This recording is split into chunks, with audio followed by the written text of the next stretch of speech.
Jen's career. Let's talk about it. I wasn't a baby. No, but you have sustained an enormous, career and success. It's a talent. I'm just saying, talent. So every time I get to sit, I'm sitting here, I was nervous. I mean, I'll start to cry. But I'm motivated. I'm still here. We're still here. Yeah. Hello, and welcome to Off Script with The Hollywood Reporter. I'm your host, Betty Boop, or better known as Yvonne Orji, and I am here at the beautiful Georgian Hotel in sunny Santa Monica, California. Guys, today's roundtable is packing so much heat, you are gonna need that good SPF. I'm talking about 50, not 30. Between their numerous Oscars, Emmys, and decades in Hollywood, this is undeniably an iconic panel. You are about to hear from 7 women who lead today's hottest drama series. I am talking about none other than Jennifer Aniston of The Morning Show, Jodie Foster of True Detective, Night Country, Nicole Kidman of Expats and Special Ops Lioness, Brie Larson of Lessons in Chemistry, Anna Sawai of Shogun, Sofia Vergara of Griselda, and Naomi Watts of Feud, Capote versus the Swans. They are on the record, but just a little off script with The Hollywood Reporter. Take it away, Lacey. Thanks, Yvonne, and thank you all for being here. I'm going to start with a question for everybody. With a show of hands, who's ever lied to land a job? When? Yeah. Just now? I don't know when. Probably. Yes, Okay, for sure. But We all lied that we knew how to ride a horse and we couldn't. yeah. No, I can ride a horse, Okay, so you didn't have to lie about that. but I did lie about ice skating. You could That's a dangerous Not a good one to lie about. No. I didn't like to get a job, but I lied to my agent so that they would take me when I moved to LA. I said that I could sing and dance and everything, why not? And then they sent me to an audition for Chicago on Broadway. And I said, I'm like, no, I can't do it. I never thought they were gonna send me for something like that, but I said, yes. And I went and I got the part. What? Yeah, And then I played what Mama happened? Morton in Chicago. I might have not been I'm not full disclosure about, I said I couldn't ride a horse just because I didn't want to ride the horse. There. That was, Yeah. I think I've definitely added special skills to resume. What could you multiple languages and Perfect. Yep. definitely probably lots of weird sports. Well, you can. But I am She's quite sporty. sporty. I can learn a sport. I mean, I did And learn you to can ride dance. a tricycle for a movie once on a pier, but I'd never do it again, obviously. A tricycle? A tricycle. Ride a tricycle. No, wait. Unicycle.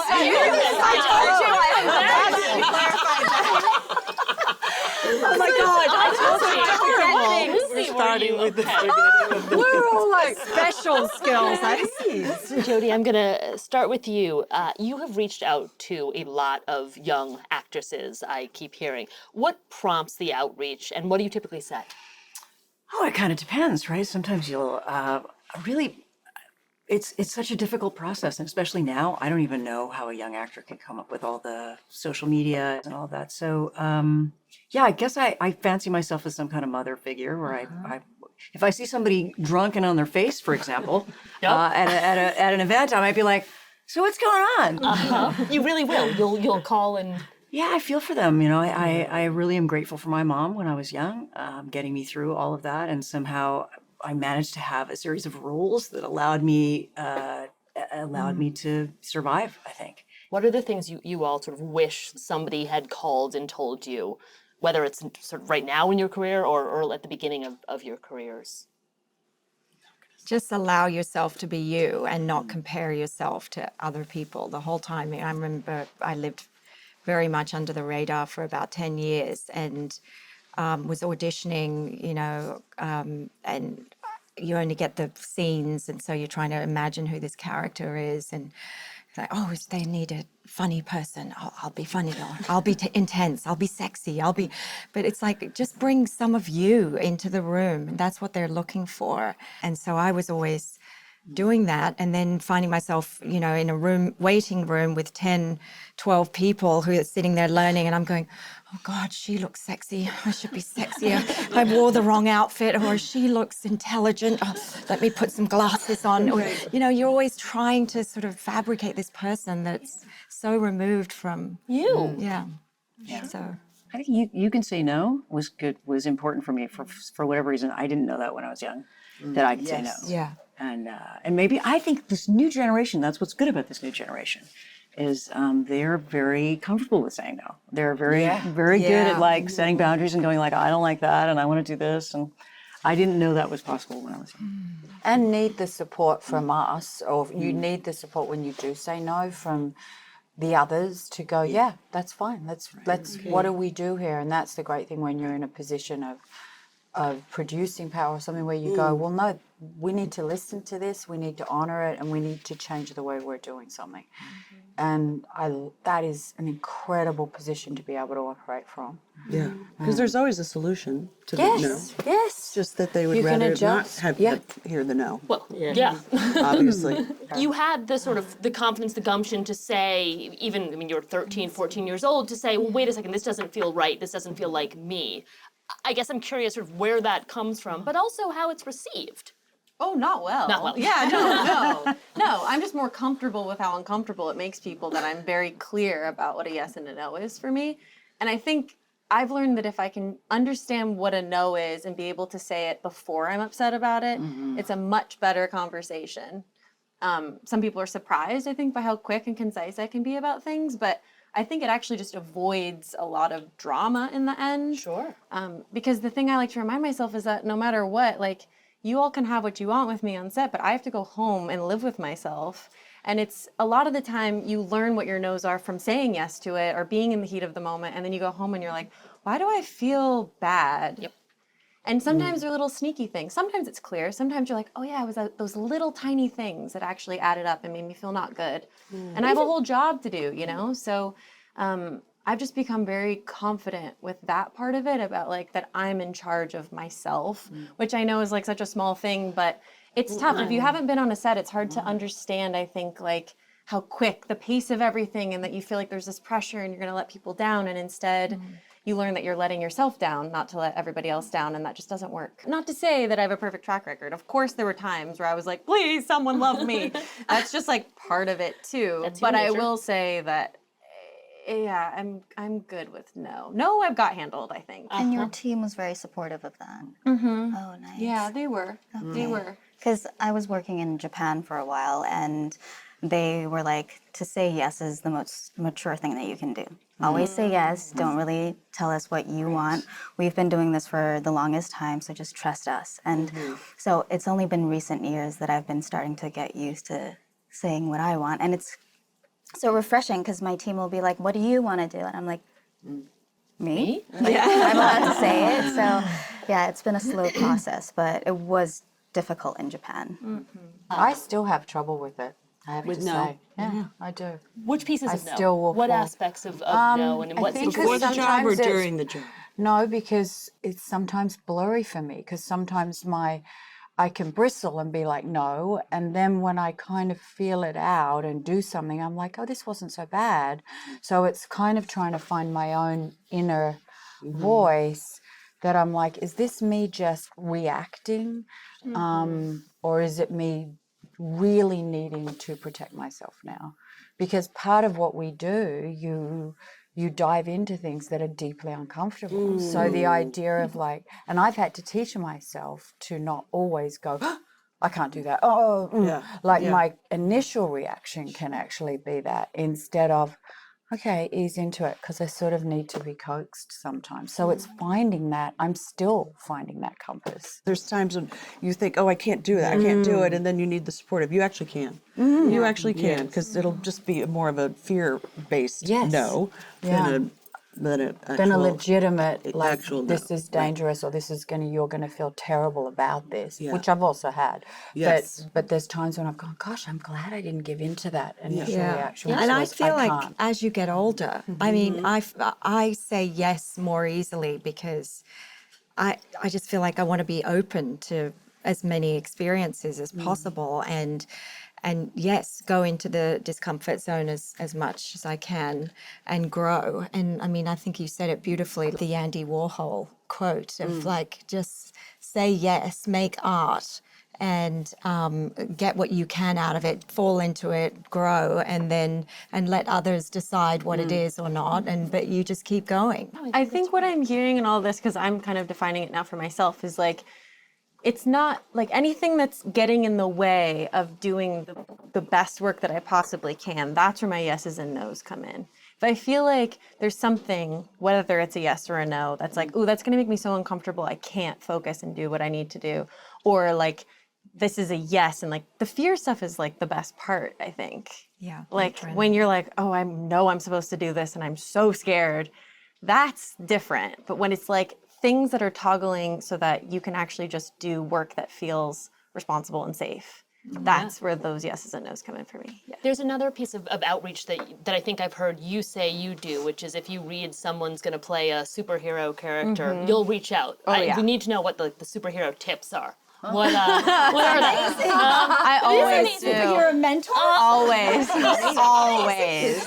I'm like the first person to email everybody with, yeah, because it's very specific and very strange. And people are like, I don't know how to do this. I'm like, yeah, no one does. Why would you? So what do you say? Give us some wisdom. Well, I mean, the simple things are, as I say, like, be as prepared in your body as you possibly can so that you feel like you can take it on, because it only gets harder as the job goes on.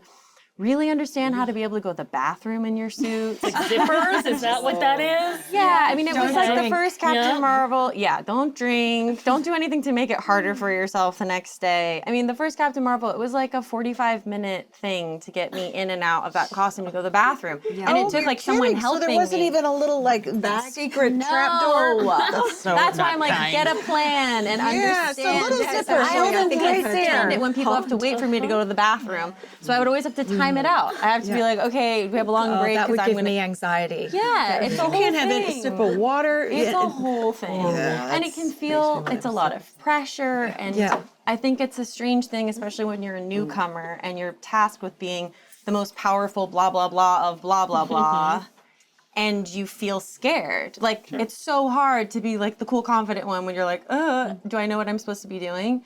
And so it's just the initial conversation, and then it's also like, please just call me or text me if you're like, I don't understand. Like, and a lot of people are like, how do you do it with just like a tape marker, a blue wall, and you know, there's things like that. But more than anything, it's just, I remember feeling so petrified, and I felt very lucky that I came into Marvel at a time when it was this 10-year anniversary, so I was around everybody on Avengers, and I was like, will you help me? I'm the new superhero. And they're like, you got it, kid. And like, but people gave me like actual tangible pieces of advice and felt like they were an open sounding board. And just having that made me feel like it was okay that I was there. Sure. Yeah. For everyone, what if we were sort of going to describe the current era of your careers in terms of what's coming at you? Projects that you're approached with, are there some through lines? I feel like the last time I sat with you, Jen, it was a lot of really dark material that was coming your way. I don't know if it's still, if you're still in that chapter, or if we moved to a new one. They've kind of falls in between, because living in that dark space, I, as a comedian, you know, ultimately when I started, it's not easy. It's really hard. And that's why, you know, going home, I would listen to Smartless on my way to work and home from work just to laugh and get out of that. I don't go home and live in my character, which I know some people do. And that's really awesome for that's how their method is wonderful. I choose to just get rid of it as fast as I can. But I usually say I need a comedy right now. I need some levity. So that's usually it's not. Yeah. What about you, Sofia? Well, it's interesting because I feel very awkward now here because, you know, this is like my favorite group of actresses, and I realize I don't know anything about acting. And no, but it's not in a bad way. It's like it's just a reality, you know.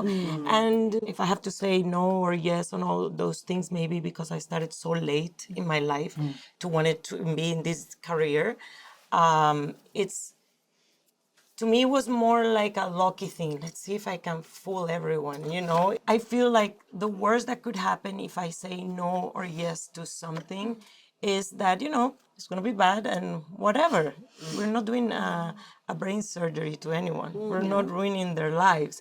So I take it as a gift, the opportunity, or I invent the opportunity, thinking, what is the worst that could happen? If they don't like me, they don't like me. If they like me, they like me. And for example, as a comedic actress, I'm not comfortable even saying that I did do 11 years of Modern Family, but it was almost playing myself in a way, what you were saying at the beginning. It was like, how am I gonna do this? I had never went to an acting class in my life. I just went to an audition and this thing. So I'm like, oh, that's why I'm always, it's like a gift. It's like, oh, yes, okay, let's do it. You know? Wow. So I created this character from more of like my family. I knew this character, so I was like, I'm gonna do it. And then when I started to decide to do something different, it's hard because this accent is beautiful. And, you know, it's like, I cannot be a scientist, obviously. I cannot be an astronaut. Sure you can. Yeah, what? Who's telling you can't? Yeah, if I produce the movie and it's gonna be not great. No, that's what she wants next. Let's make it happen. No, I don't want to. I don't want to be a scientist.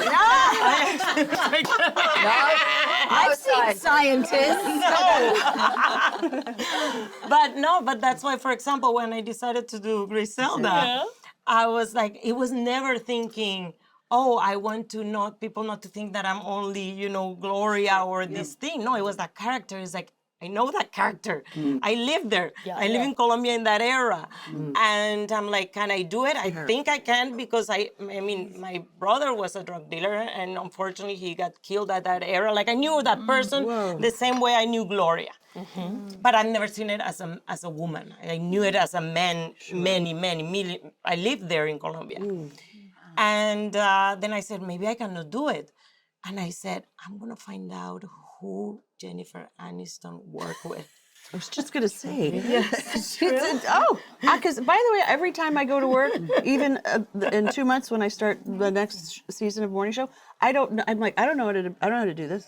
I don't know what I'm doing. Absolutely zero memory of how to be an actor or any rules or anything. Like starting again. It starts all over every It's time. crazy, but That's I found exciting. a person. I found a person that I'm like, who did she go to sometimes to prepare? And I found Nancy Banks. Okay, good. I was just gonna say. And I said, can you maybe help me with this thing? I've never done this, but I don't care if it's bad or good or something. But I want to do it. Let me do it. Help me do it. So brilliant. I'm So, so happy that you happened. did incredible. Yeah. It was Unbelievable. So I try not to think too much of yes or no's or yes, and because I started old, I'm 52 years old, and I started when I was 37, so I already knew how to say no. Right. You know, I was like, nah. What does come That's your a way? good no. What is presented to you? What comes across your inbox? Comedy, which I loved. I don't want to be Gloria again. Yep. Maybe because I don't know if I can. I don't know yet if I can do more different comedy that is not. I cannot take this accent away, no matter what. I tried. Like at the beginning of my career, I'm like, I cannot. When I moved to LA, I'm like, I cannot believe why Penelope Cruz or Salma Hayek don't change their accent. They're gonna have so much more opportunities. I'm gonna do it. Of course. It's like I spend so much money, time with fucking, sorry. You can curse. With people teaching me how to, it Yeah. was a waste of my time. I would go to the auditions and all I could think was like, where do I put the tongue to do the, I'm like, listen, I can't do this. I can't. I'm gonna go back either to Miami or I'm just gonna start going with this. But then this, of course, limits you. This limits you. Point, yeah, but there you know how to do every accent in the world. Oh, with help. a lot of help. Even with an operation, they cannot help. It's like there is no. I've tried. It's like no. So I think now I'm more into what I want to create for me, and because Griselda did so well, now a lot of people are like, yeah, what else do you have? What else do you have? So I'm gonna What take a advantage neat of up, it. yeah. So exciting. Totally. So are people changing? Is the tide changing now? Will you be more interested in that kind of work? Yes. Yeah, but you know what? I don't know if I want to do something like that exactly because I didn't know what I was going to do. I didn't know what it meant. I don't know how you guys do it, because what it is, the pleasure of going to a set to laugh all day, the lines, the people, the friend you crack out. I mean, but drama is a complete crazy thing. It's like, and I had never acted, and this sounds ridiculous, but I had never acted in Spanish, only in this perfect English. Oh wow, no kidding. Oh, you need to make a Spanish language movie. No, I did. Where The she plays Griselda the is it has Spanish, have English, but that's why it was so hard. Because it was like, I didn't know only this perfect English was what I knew. But it was beautiful though. Like, Nick, do you find if you play Australian, you have to get coached? No, you not. Okay, well, yeah, she's much more Aussie than me. She's a proper Aussie. I've got some British in there, and Can you hear that? I'm some British in there. and I didn't move to Australia till yes, English, Australian, and changing my accent in so many different shows, characters, or whatever. I forget where my own voice is sometimes because you work so hard to be understood. You know, like in a restaurant, I don't ask for water. I ask for water or butter. You know, because people are like, what? Oh, where you come from? You know, like, oh, forget it, just Imagine water. that's my life. That's my life. Yeah. Anyway. I love it. Anna, I've heard you initially feared with Shogun that it would be another sort of depiction of Japanese women being sexualized by white men. Right. I guess I'm curious how many other projects had crossed your desk where that was precisely what was happening. It wasn't just Japanese women being sexualized. It was always that they were defined by the relationship that they had with the male character, or they weren't, we didn't really understand their story enough. Like they were always just like the sub-character. And oftentimes when you hear Japanese women, you think, oh, they're obedient, they're sexy, or they can do just, action somehow.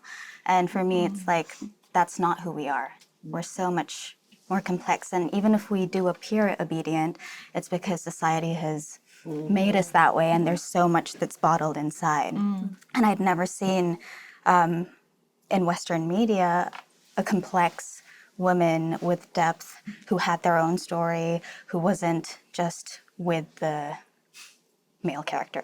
And so when I read the sides, it was my character going into a bath with the white pilot. And I was like, okay, this is going to be the same thing. And I played it in that way, and they didn't call me back. And then I had a conversation with our showrunner, and he explained that it wasn't that kind of scene. Like, he wanted it to be the connection that they have with their background, their history, and their just conversation. And so I taped again, and I played it like she wasn't really taking off her kimono, and like it was just that. Equals. Yeah. And they liked me. And so once that happened, I was like, okay, this is the type of women that we haven't been able to see, that I'm sure Japanese women, when they watch it, will see themselves reflected in. So it was really important to me. And in the end, with that bath scene, we actually had Blackthorn in the bath, in the hot spring, but my character just walking in and sitting down and gazing outwards. And it's even more intimate because you know that there's nothing physical about it. So yeah, I'm just very lucky that we're finally being able to give a portrayal of real Japanese women. I love that. Yeah, I love brilliant. What are the sort of roles, or perhaps it's terms, triggering terms and character descriptions that make you all say, like, not going to do this? Broken but beautiful. Or beautiful but she doesn't know it. That one came so easily to you. Oh yeah, I was ready. I've read that so many times. I read that last week probably. Beautiful but doesn't know it. I'm like, how? But you're telling me. And I do know it. I cross everything out anyway. You. Yeah. Stage directions. Yeah, I was taught to cross stuff out. Like early, I was just like, because it's very result. Yeah. It may be a nice guide, but you don't want to be confined Locked in, by it. yeah, And I think, and you may have a better idea, or the director might, or you know. So, and that's there to fall back on. But if you want to really find it, then you kind of have to go, maybe he doesn't walk out of the room right now. I mean, sort of similar to what you were talking about. Maybe he doesn't take the kimono off. Maybe he doesn't do, because then sometimes that can map out some magic. I don't know that this is as true now as it was, for most of my career, but I was always just shocked and amazed that so many of the scripts that I read, the entire motivation for the female character was that she'd been traumatized by rape. That it seemed to be the only motivation that male screenwriters could come up with for why women did things. It's like, well, That were like the she's hero kind of in in a the- bad mood. Yeah. Yeah, there's definitely some rape in was her raped. past. Oh my God. Rape or molestation seemed to be the one kind of lurid, big emotional backstory that they could understand in women, that they couldn't really find complexity, or they couldn't really understand that we have conflict and that there's parts of us that are ambivalent, and we may show one way but be lying, and so I didn't take it personally. Right.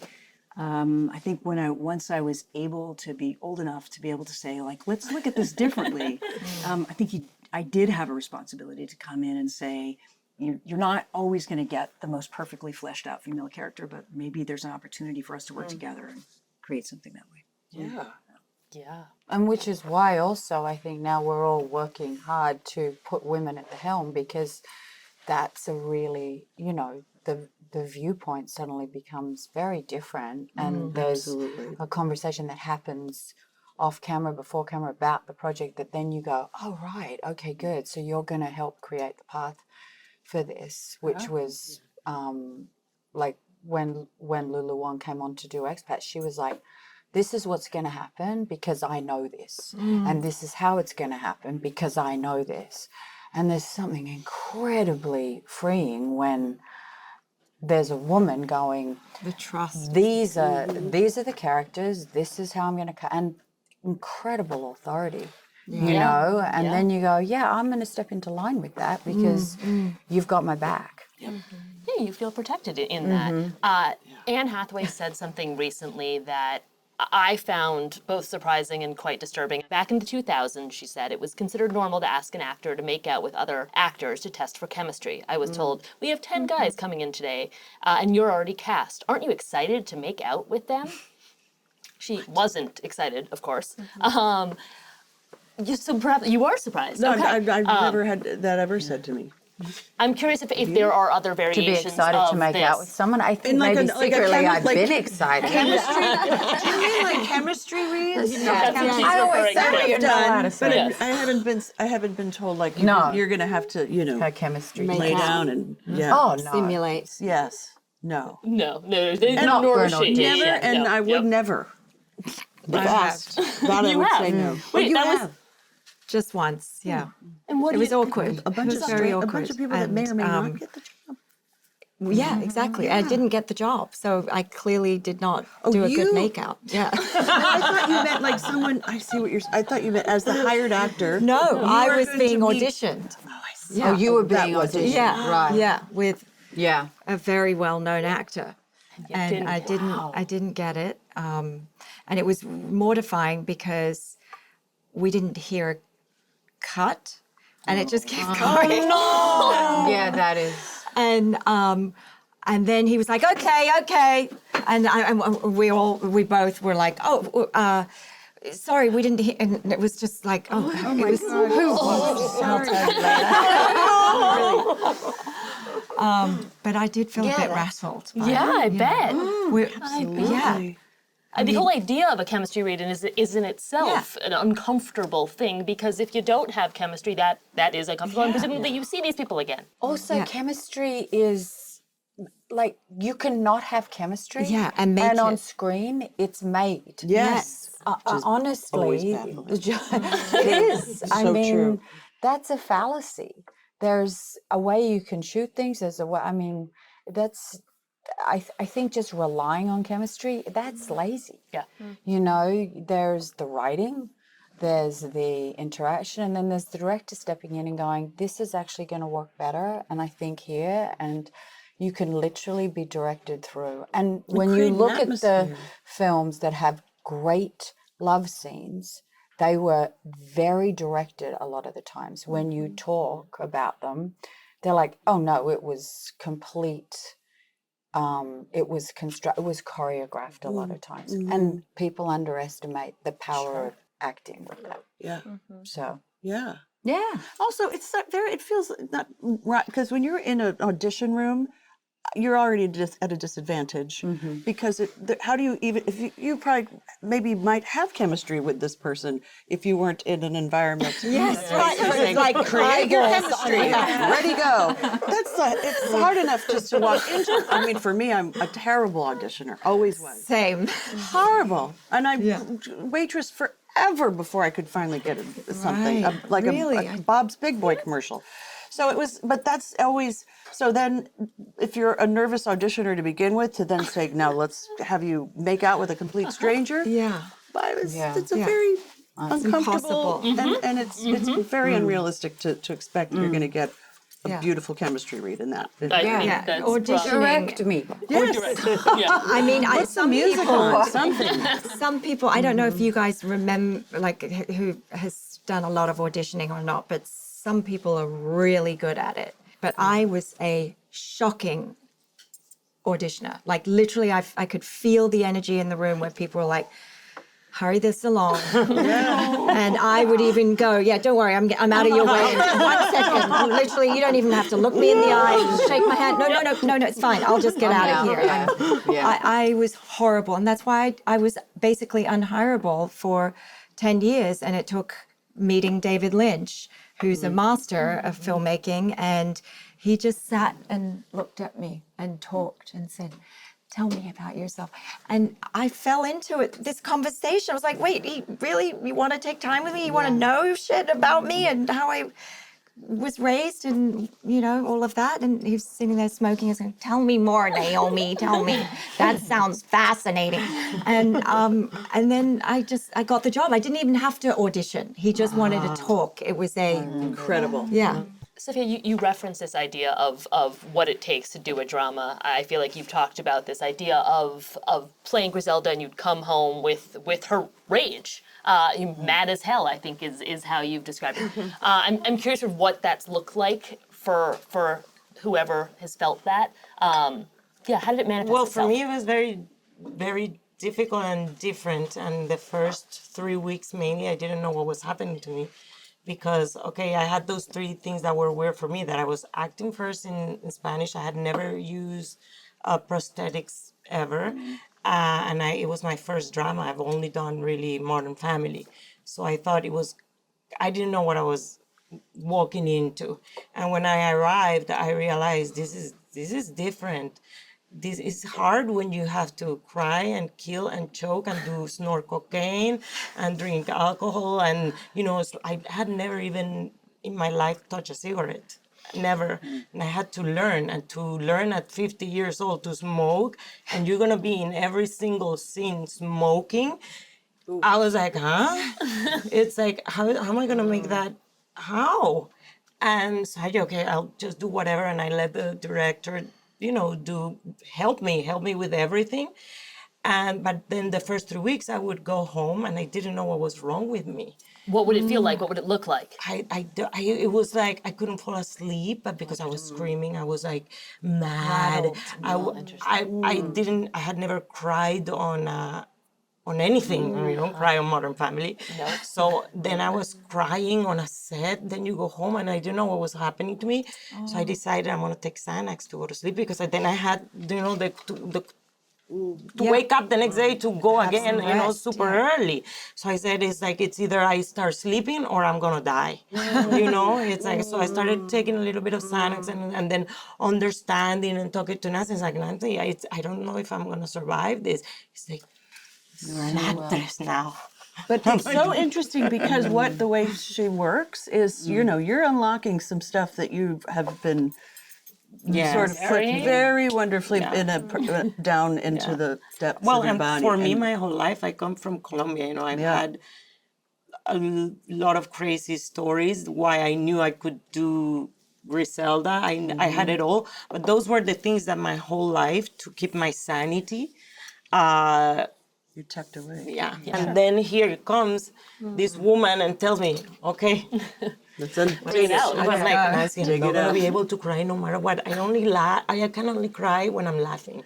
Like I don't know how to cry. She's like, you gotta do it. And then you don't stop. And then I did it the first time and like, I think I'm gonna cry in every scene now. It's like if they were like the director is like, do you want me to cry in this one? It's like, no, why would you be crying? You're opening the refrigerator and telling the guys that they need to leave. It's like, so it was a very crazy experience for me. Sure. Because it was everything new. But I did it. It was 6 months. I thought it changes you a little bit. I don't know how you guys do it all the time, those dramas. It's like comedy is so much Need to nicer. recover. I agree. Yeah. It's a dream. Have you guys, presumably you've I've done almost no comedies in my life, and I do enjoy them. I enjoy them for the first 2 weeks, and then after 2 weeks, I'm like, I can't do this one more minute longer. I think it's that energy, the sort of enforced energy that you have to find. I find drama much easier. I do too. But is it because it's your wheelhouse, like that you've been doing that? Like I feel nervous in that I'm gonna screw up the joke. Like the joke is coming. Oh God, panic, and I think it's an introvert thing. I think I'm genuinely an introverted person. So I think in order to keep the energy of on the set, you need to be a more extroverted person. It's just not natural to me at all. So after 2 weeks, I'm exhausted. right. But are you bringing home the dramas? Like when you are Bring home playing the dramas. I think so. No, I don't.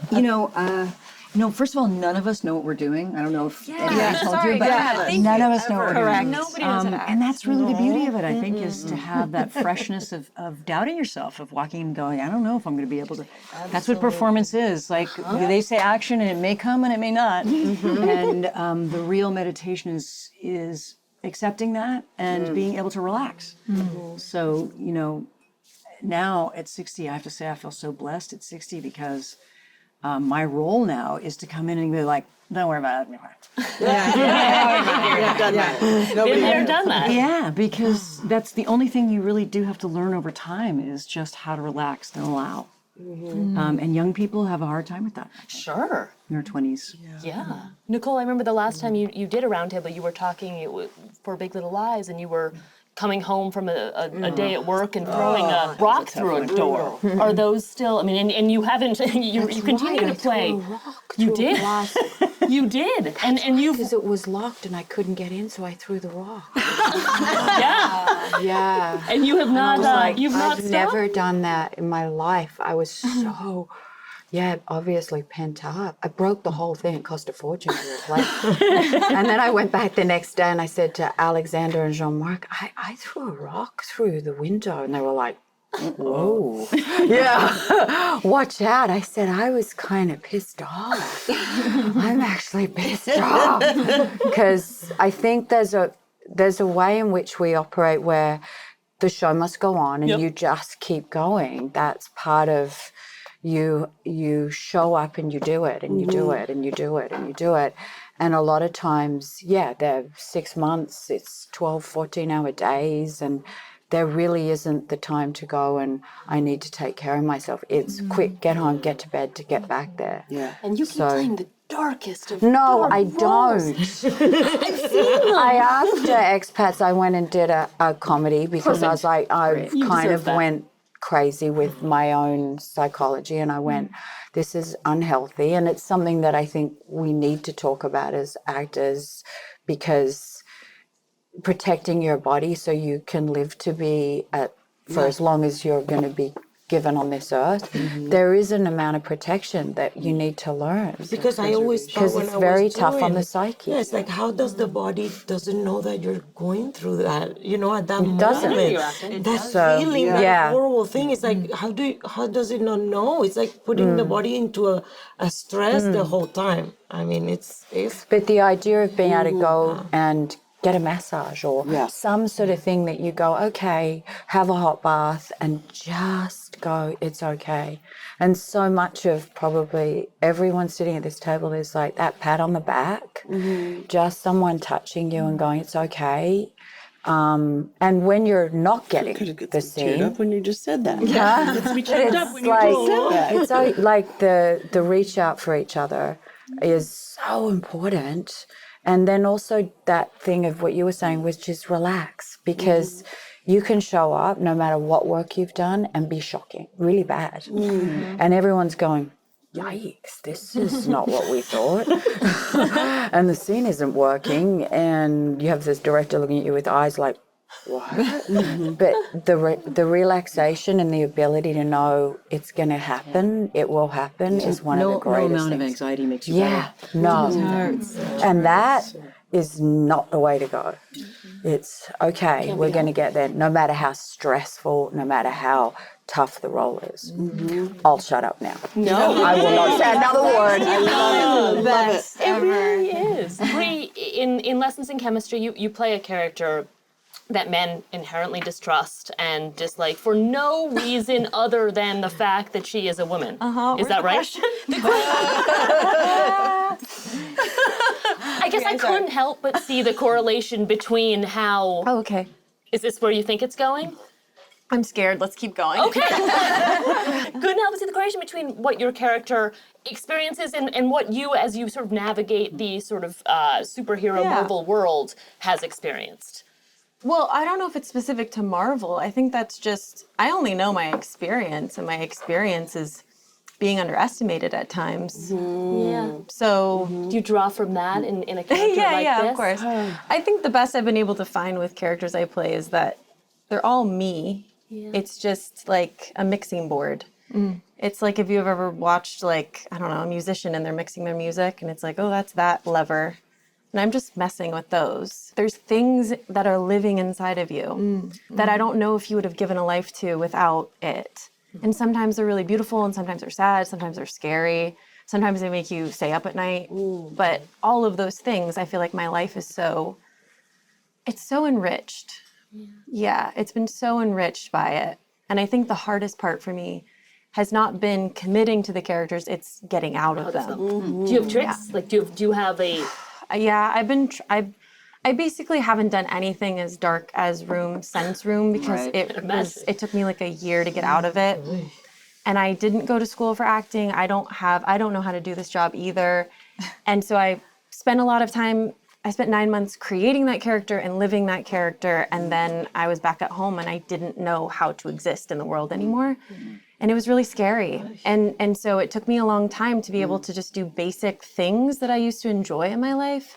And so after that, it was like 5 years of purposely picking jobs where I felt like it was safe for me to try out new techniques. It was safe for me to try and figure out, okay, how can I do things so that I go home and feel just a little bit better and slowly start edging myself? Like feeling like you. Yeah, because it doesn't stop. It doesn't stop. And you hope that you have the grace of a line producer who has scheduled it to where there's moments where you can offload.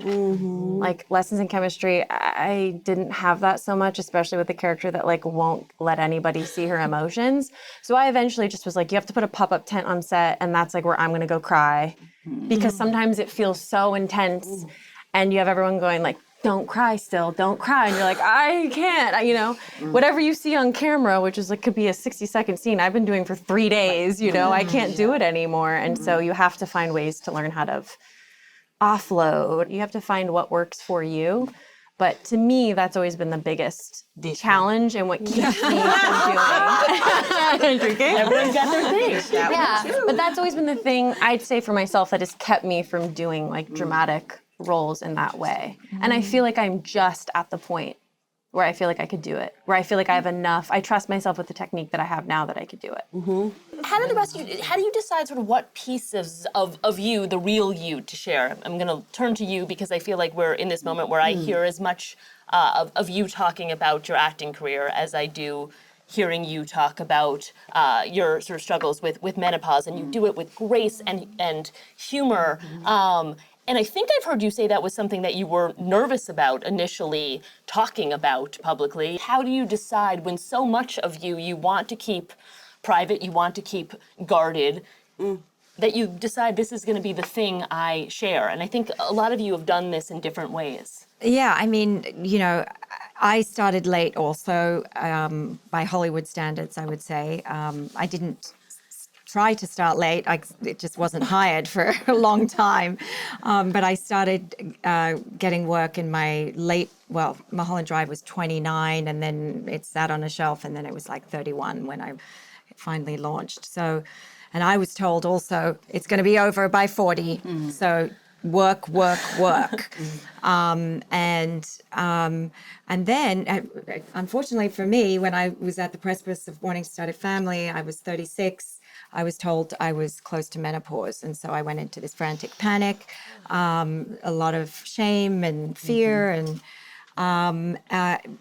mercifully, for whatever reason, I'm skipping through a lot, I was able to have children, and but then went straight into menopause, hardcore symptoms in my early 40s after my second child. And still felt very ashamed and felt like if I ever dared to mention that word, I would be branded as, redundant, finished, off to pasture, go to the sidelines. You're not sexy. There's no way you can act anymore. That's, it'd be career suicide to bring that into the room. But then I was like, this makes no sense. We're half the population. Everybody's going to go into menopause at some point or another. Why shouldn't we be talking about it? And when you learn about the symptoms and how long they can go on for, why can't we find the support? Why can't, and it's not just the physiological support you need, it's the emotional support, like families break down, the workplace stuff happens, like if people get afraid they're going to get phased out, or, and you've got your aging family members, you've got a lot of things that are making you vulnerable at that point, and then have that to collide with, a self that you no longer know anymore and not sure that is going to ever return, was just fascinating to me, that it wasn't an available discussion. So I just went, fuck this, like, let's just talk about it. And in terms of my career, I felt like, well, if it spooks everyone, that's a bummer. Right. But, hopefully it actually does the opposite and elongates the career, because, someone's got to play the old lady. And I think, the longer the life, the richer the stories. And there's lots to examine. We need to, do whatever we can to expand the female story and at every point. That goes back to your earlier question, what would you have loved your earlier self for someone to prepare you for? Yeah. That would have been a nice bit of information. Yeah. Because it's like you go into it sort of blindly, like what some alien's taking over your body. Yes. Yeah. And it doesn't make sense. Yeah. So, and it affects you in your life and in your work. So that would have been a good piece of information if we Yep. Yeah. been shared. So for your shared with us. generation, It's gonna happen to you too.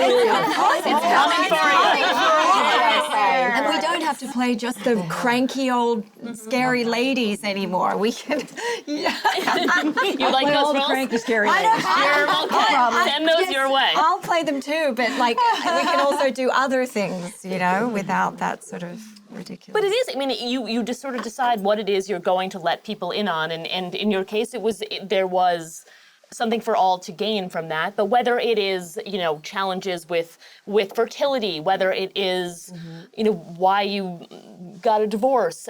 These are things that I feel like some of you are talking about in a way that perhaps you weren't before. Because the older that you get, the more fuck it you get. You care Yeah, less. exactly. You just do. Yeah. It's true. Just do. Very The true. boundaries are important, and that is one of the 100%. things that I talk about with younger actors is how to survive intact, Yeah. and not just your career intact, but emotionally and psychologically, how to be a strong person and to care about yourself enough to set boundaries so that you're not eaten it's up. sustainable. Yeah. Because it's a lot being asked of you. Yeah, who are the people in this industry who have sort of helped you, guide you in some of those lonelier moments of this life? Toni Collette was like my first hero mentor. She was I was just completely obsessed with her. When I was homeschooling myself, like dreaming of being an actress. And then like my first, like, I'd say like true job, I was 18 and it was to play her daughter, and it felt like destiny and so scary, like the mix of all the good things, like, oh, I'm going to be so challenged and I'm so scared. And luckily I had auditioned for like 10 years at that point. I was like a professional auditioner, but like didn't really have a chance. So I was prepared. I was as prepared as I could be. And I got to have 3 years with her. And so that became like massively important. And then over the years, like going out of my way to make friends with other women in the industry, because it started going like, wait, there's always usually just like one woman on a job. I was always the only one. And you go like, oh yeah, I don't even know. Like there's things that make me uncomfortable, or things that I'd like to change, or things I'd like to laugh about. Yep. And connecting with other women in the industry has been like a game changer for me, because you get to swap stories and understand and connect, and it's just the greatest. It's the best. True. It's yeah. so true. Relying on your female co-stars and being able to reach out and just say, and not having to do with the work, but just like life. I mean, when we did that movie in Hawaii, you helped me out on a lot of really hard things I was going through, you know, and just to have that community, it's very helpful. Do you feel like you've found that yet? Are there people who are guiding you along, or have we just found them? Or are these 6 women about to be them? Found them. I've not had enough experience to be like my journey, and like this person has helped me so much. It's like little bits of advice from a lot of my co-stars and a lot of people behind the scene. But I actually have a question, because now you do meet so many female people on set, but growing up in the industry, like how was that for you? I never saw another female face, except for the lady who played my mom and possibly the makeup or hair. But in the old days, those were also men. But then how do you navigate? Well, you know, I had these wonderful brothers and fathers, and I always stop, and I'm always grateful for them, because they taught me the lessons of film sets. You know, they were like, you know, you write thank you notes, or this is how we do the focus. That somehow I felt like those brothers and fathers, and they were a family. And then little by little, as women came on to movie sets, it was just this fantastic thing that there would be one other female person on set, and then there would be 2, and then maybe 3. And I think that kept growing, except there were never female directors. See, I met Jane Campion. Yeah, when I you're was lucky you young, did and so I was like, wow. And she was the star of her film school. Yeah. So we'd all go, oh my God, did you see? You'd go and see their student films, because they would show their films at the end of the year or halfway through the year, and she was the one. You'd see her. Amazing. Yeah, there'd be like Girls on Story, and then going and auditioning for her. And she was rigorous. I mean, so it was a powerful woman too. It wasn't a wallflower woman. It was she was right there, and everyone would do what she said.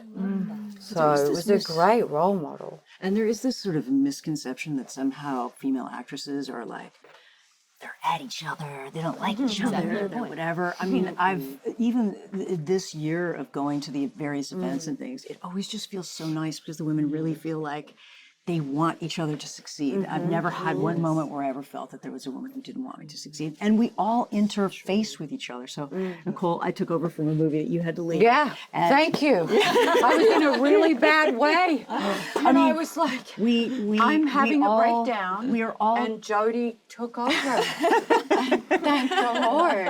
But we all care about each other in a way, and so that whole I almost feel like it's some guy had this idea that women just want to break each other down, and that just hasn't been my experience. It's also the energy that you set, because if you go in and go, it's okay, if you're told you're safe, it's okay, and whatever emotions you're feeling, and you can feel jealous, you can feel these things, that's normal. We'll work through it together. I grew up with sisters and a very strong feminine energy in the house, so it was always like, yeah, there's a gamut of emotions here, but you're allowed to feel them, and we're going to work through them together, but reach out. because we're here to help. That's a gift. That is truly a gift to be able to have that. I mean, definitely Nick has been a guiding force, and this is a sorry too to for age us, me. but a 40-year friendship. Yeah, Like, yeah, amazing. You know, ups Did and not downs. start in acting. Started. No, down at the pub. Keep going. Everything. But if the mentors aren't there available on the set, or watching our mentors, and if I can gush a little bit, Jodie, Yes. I mean, watching you. I mean, there were lots before you, and we're only a few years apart, but just your career was obviously so underway for such a long time, and you changed my life. Your performances, like I still remember, like accused. That I'm gonna. How you yeah. How did you do that? Is How? it who you are as a human being today, and so well having started adjusted. as a child? Yeah. So yeah. The generation before us kept telling us that things were just going to get worse for us, and you hit 40 and it's over. And I have to say, I have never been as happy as an actor as when I turned 60. That there's just some kind of contentedness about it not being all about me. And walking onto a set and saying, "How may I serve you? How can my experience or my whatever my wisdom is, how can I serve you?" And bringing that to the table. Not only is it more fun and more freeing, but it's also easy. It's super easy because you're not filled with anxiety about the things that maybe younger people are filled with anxiety about, and you have a lot to learn from them. So Did I read that you were done with doing leads, or like you just? I just got bored with it. I think I Went got to bored college. with. Did you stop for a while? and I went to never school? stopped when I went to school. I did 6 movies while I was in college. Oh my God. I'm not sure they were very good. She was definitely. But yeah, I think that I learned so much also from new voices. From seeing your character, for example, in Shogun, but seeing new characters with different voices that have now finally been given the freedom to air themselves, and I want to hear them, and I want to support them, and whatever wisdom I have about helping those voices, then I feel like it's just so much more fun than being the one person who's number one on the call sheet from beginning to end that has to carry the burden of the narrative, but also meaning that there are rules about how much you can give. And you can change their narrative too, and not. Jen's career. Let's talk about it. I wasn't a baby. No, but you have sustained an enormous career I don't and know how. success. It's a talent. I'm just called talent. So every time I get to sit, I'm sitting here, I was nervous. I mean, I'll start to cry, but I'm motivated. I'm still here. We're still here. Yeah. It's incredible. That's why Sophia too, don't be terrorized by the English language. Who said the English language is the most important language? It I is. can barely speak the English language. And there's so many stories to be told that haven't been told. It's a little bit more work, though. You do have to go more after it and not be scared, and you have to have a certain personality for that not to affect you, though. Right. Because it can be ridiculous.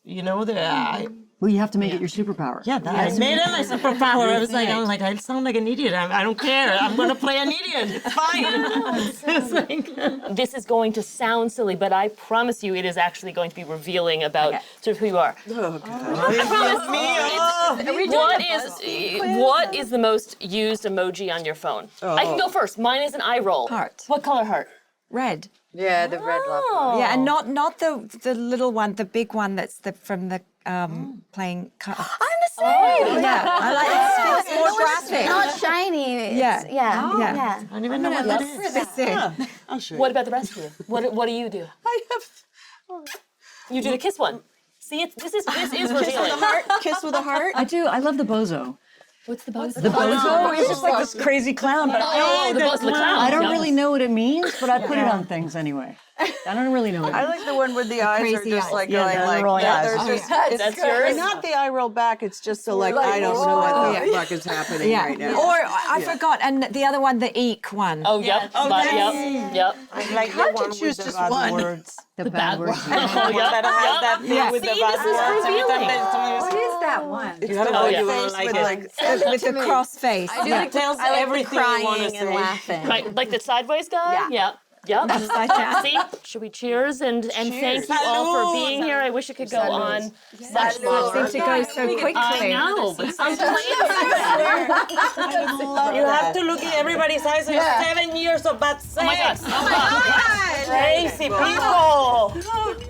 I don't know about you, but I just love seeing women give each other their flowers. I mean, you get a rose, you get a rose, everybody gets a rose. I'm with you, Jen. This has been a motivating and inspiring conversation. Until next time, I am Yvonne Orji, and this is Off Script with the Hollywood Reporter.